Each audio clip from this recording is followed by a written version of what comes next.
Uma das primeiras aparições da palavra informátil na literatura se dá na Eneida, do Virgílio, quando Vulcano e Cíclope forjam os raios para Zeus. Então existe essa ideia de que a informação seria quando você dá forma a alguma coisa, em geral entes materiais, e na pesquisa que o Capurro faz, né, ele encontra como referência o texto A Eneida, do Virgílio, como sendo um dos primeiros em que aparece a palavra informátil. Depois temos em Tertuliano, que é do século II depois de Cristo, da era cristã, que também utiliza essa palavra e chama, ao chamar, né, Moisés de populi informato, ou seja, aquele que educa ou que molda as pessoas. Capurro segue o caminho de Weizsäcker, e continua a busca, que é um pesquisador alemão do termo informação, Weizsäcker, e ele continua a busca do significado da informação a partir dos autores tradicionais, como Cícero, Agostinho, Tomás de Aquino, etc. Em Cícero, temos, por exemplo, o conceito de prolepsis, né, de Epicuro. O que seria isso? Né? Tem a ver com a representação de deuses e coisas na alma humana. Em um momento posterior, essa representação se constituirá numa antecipação. Se eu já tenho na minha mente uma figura, uma representação de algo, eu consigo antecipar essa imagem. De acordo com o Marcos Roberto Damasio, no artigo A Prolepse de Epicuro e seus significados, o termo prolepse é um neologismo criado por Epicuro, tal como afirmou Cícero.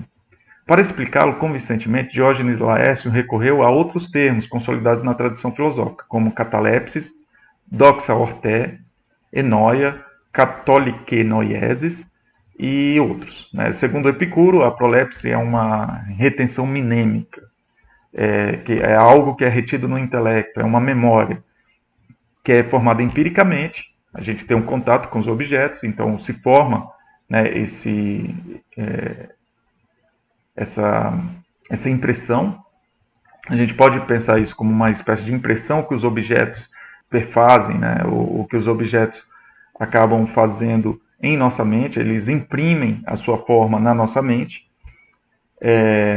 Então, ele é formado empiricamente a partir do que afeta os sentidos e constitui-se de diversas experiências vivenciadas no decurso do tempo. Isto é, de uma pluralidade de experiências que deixaram marcas na psique, vindos a ser acionadas, né, pelo entendimento, quando necessário, sempre que necessário. É muito importante, então, para a sua filosofia, o termo prolepsis, e ele aparece como um segundo critério de verdade. Ele garante a passagem da sensibilidade ao entendimento e legitima, assim, a capacidade de produção do conhecimento confirmado. Então, voltando aqui, essa parte, né, não está no texto do Capurro, vocês encontram essa discussão no texto, no artigo de Marcos Roberto Damasio, A Prolepse de Epicuro e seus significados. Tá, essa noção, né, de prolepse também se aproxima de certos conceitos aristotélicos. Em Aristóteles, temos uma noção de impressão, um imprimito em latim, do sinete na cera. A cera seria a memória. Então, o sinete faz uma impressão ali e fica aquela impressão na cera ou na argila. É muito usado, por exemplo, em Platão, em Aristóteles, e depois pelos empiristas, né, pelo Locke, a tábula rasa, a noção de tábula rasa, possui, em algum sentido, né, essa noção de impressão de coisas na mente humana. O sinete, né, em grego, seria dactylus, enquanto que em latim a gente tem a palavra dígitos. Essa noção, por exemplo, pode ser encontrada no De Anima, do Aristóteles. Em Tomás de Aquino, na Suma Teológica, também temos o conceito aristotélico de ilemorfismo. O ilemorfismo é a forma em comunhão com a matéria, então a matéria e a forma juntas, né, no mundo, contrapondo, claro, o que o Platão dizia, né, que a ideia está separada das coisas materiais, a ideia tem um mundo próprio. Então, no ilemorfismo, matéria e forma estão juntas, né? Portanto, existe um momento em que a forma se dá sobre a matéria, ou que a matéria se informa. Em latim seria informatio materiae, a informação da matéria. Por outro lado, existe também a noção de informatio sensus, que seria a informação das impressões, ou seja, a informação das percepções sensoriais. Ainda teremos, nesse caso, a Informatio Virtutum, a modelagem das virtudes, e a Informatio Morum, que é a modelagem dos costumes morais. Lembrando que aqui a gente faz referência ao Tomás de Aquino, à Suma Teológica. Aos poucos, percebe-se a transformação do viés substancial em viés comunicacional. Essa transição remete à passagem da Idade Média para a Idade Moderna. No século XVII, o surgimento de uma ciência empírica está muito próxima, muito ligada a essa mudança do significado de informação.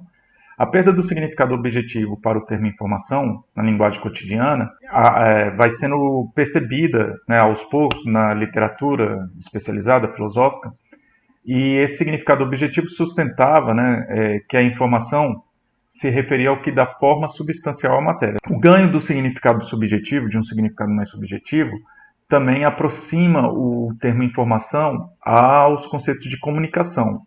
Informação seria comunicar algo a alguém, algo novo. Nesse momento, observa-se também uma crítica ao ilemorfismo. Segundo Capurro, o pensamento de Descartes é um exemplo dessa nova perspectiva. Descartes chamou as ideias de forma do pensamento, não no sentido que são figuradas em alguma parte do cérebro, mas na medida em que informam o próprio espírito orientado a essa parte do cérebro. Capurro cita o André Lalande em um comentário sobre Descartes. Segundo Lalande, a concepção de Descartes apresenta nitidamente uma alteração no significado de dar forma à matéria, que passa a significar dar a alguém conhecimento sobre algo. A partir de Descartes, a ideia passa a ter um papel central na crítica da percepção ou dos dados empíricos. É a razão, pura no sentido kantiano, que é capaz de levar a cabo o julgamento do juízo, tanto empírico quanto os formais. Portanto, a noção de forma ou informação começa a ter uma característica mais subjetiva a partir dessa visão mais moderna sobre o conhecimento. Segundo Peters, a doutrina de Descartes, doutrina das ideias, abandona a percepção direta dos escolásticos, influenciado pela doutrina aristotélica via Tomás de Aquino, e não é mais possível a comunhão direta entre intelecto e natureza. Vamos fazer uma espécie de revisão aqui. No pensamento clássico, o Platão, Aristóteles, a ideia, tida como modelo, a abstração das coisas, é uma imagem que é apresentada à mente e pode ser intuída e pode ser intuída diretamente pelo intelecto, de acordo com Platão, ou através das coisas, segundo Aristóteles, através das coisas materiais. Para os empiristas modernos, existe o fluxo de ideias. Logo, considero o fluxo de ideias como sendo essa matéria-prima do conhecimento. Em geral, para os racionalistas modernos, a ideia é um véu de ilusão.